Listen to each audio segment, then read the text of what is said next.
जय श्री कृष्ण, जय श्री राम, जय गौ माता, जय राधे श्याम। आप देख रहे हैं तुलसी तपोवन यूट्यूब चैनल और इस वीडियो में हम चर्चा कर रहे हैं कि आज है सकट चतुर्थी। इसके लिए एक वीडियो पहले से डाल रखी है।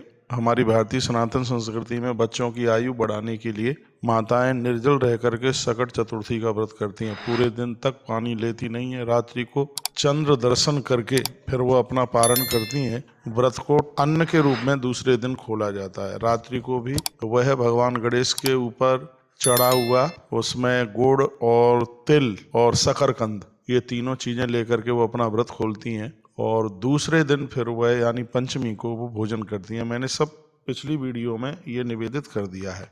इसमें प्रचलन में 2-3 कथाएं हैं। एक तो भगवान गणेश जिस समय माता स्नान करने के लिए जा रही थी तो भगवान शंकर का आना हो गया, तो विजया नाम की सखी ने कहा था कि माँ, भगवान भोलेनाथ के पास इतने गढ़ हैं तो एक बच्चा आपके पास भी होना चाहिए। तो जो सामान जो रखा हुआ था उठन का, और उसी से मैया ने आकृति बनाई और उसी में से एक वीर पुत्र प्रकट हो गया और उसी को हमने गणेश भगवान के नाम से जाना। ये जगत प्रचलित कथा है, इसलिए मैंने इसके ऊपर ज़्यादा प्रचार किया नहीं है, इसके ऊपर ज़्यादा विस्तार किया नहीं है। एक और दूसरी कथा है, इस प्रकार से है। किसी नगर में कुंभकार रहता था जो मिट्टी के घड़े बनाने का काम करता था। तो जैसे ही वो अपने हवा में आग डालता तो आग अंदर बुझ जाती थी और घड़े कच्चे ही रह जाते थे। तो वह अपने राजा के सामने जाकर के रोया और जाकर के कहने लगा कि हे राजन, मेरा परिवार बिल्कुल भूखों मर रहा है, काम चलता नहीं है और हवा पकता नहीं है, इसके लिए आप कुछ भी व्यवस्था करें। तो तांत्रिक लोगों को राजा ने बुलाया और कहा कि इस कुंभकार का हवा कैसे पक सकता है। तब कहा कि नगर में जितने भी कुंभकार हैं सबका हवा पकेगा, लेकिन शर्त यह है कि साल में एक बलि चढ़ानी पड़ेगी। राजा ने पूरे नगर में और ये ढिंडोरा पिटवाया कि जिसका नंबर आएगा उसके घर से बलि चढ़ाई जाएगी। राजा के द्वारा ये बलि प्रथा चालू हो गई। ये सब कथाएं भविष्य पुराण में बहुत विस्तार पूर्वक इनका वर्णन किया गया है। तो यह प्रथा चालू हो गई। उसी नगर में एक बुढ़िया रहती थी, बड़ी बेचारी गरीब थी और उसका एक ही बेटा था। जब उसका नंबर आया तो बेचारी वो फूट फूट करके रोने लगी कि अब मैं क्या करूं। तब भगवान गणेश उसके सुपन में यह बोल करके चले गए कि अपने बच्चे के हाथ में सुपारी और दूर्वा दे देना और उसको अग्नि में बैठा देना। सकट चौथ माता की कृपा से तेरे बच्चे का कुछ भी नहीं बिगड़ेगा।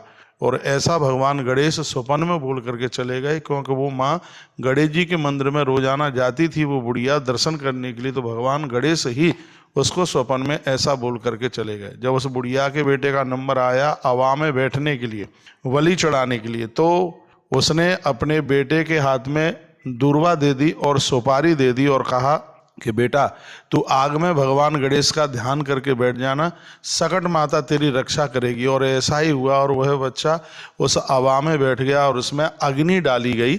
अग्नि डाल करके प्रज्वलित तो हो गई, लेकिन भगवान गणेश जी जल तत्व के देवताएं, भगवान गणेश ने हवा के नीचे इतना पानी फैला दिया कि उस आग का कोई प्रभाव ही नहीं हुआ। सकट माता की कृपा से बच्चा जीवित रहा। तब से लेकर के आज तक सकट चतुर्थी की कथा होती है। ये मैंने सकट माता की कहानी आपको सुनाई है। जो भी माताएं अपने बच्चों के निमित्त इस कथा को सुनेंगी, उनके बच्चों का आयुष, उनकी उम्र बढ़ेगी। भगवान गणेश उन बच्चों की रक्षा करेंगे। तो आज सकट चतुर्थी है और इसमें माताएं निर्जल रह करके भगवान गणेश जी की पूजा करें।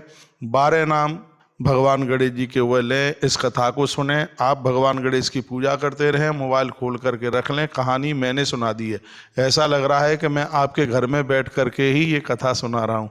रात्रि के समय चंद्र दर्शन करना, अर्घ देना चंद्रमा को, और भगवान गणेश जी को आप शकरकंद, गुड़ और तीसरी चीज़ है तिल के लड्डू, उसका भोग लगा करके चंद्र दर्शन के बाद में, अर्घ देने के बाद में यही प्रसाद आप ले लीजिएगा। दूसरे दिन पंचमी को सकट माता का आवाहन वंदन प्रणाम करके फिर आप भोजन ले लीजिएगा। इससे आपके परिवार का आयुष बढ़ेगा, इससे आपके परिवार की उम्र बढ़ेगी। यदि वीडियो अच्छी लगी है तो इस वीडियो को आगे जरूर भेजिए, जिससे और भी हमारी माताएं इससे लाभान्वित हो सकें।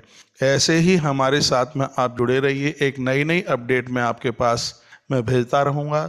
जब तक मैं एक दूसरी बढ़िया सी वीडियो आपके पास तक भेजता हूँ, आप अपना ध्यान रखना, आप अपना ख्याल रखना। मस्त जीना, तंदुरुस्त जीना, स्वस्थ जीना और भगवान का नाम लेकर के जिंदगी जीना, सब आनंद होगा। इन्हीं शब्दों के साथ जय श्री कृष्णा, जय श्री राम, जय गौ माता, जय राधे श्याम।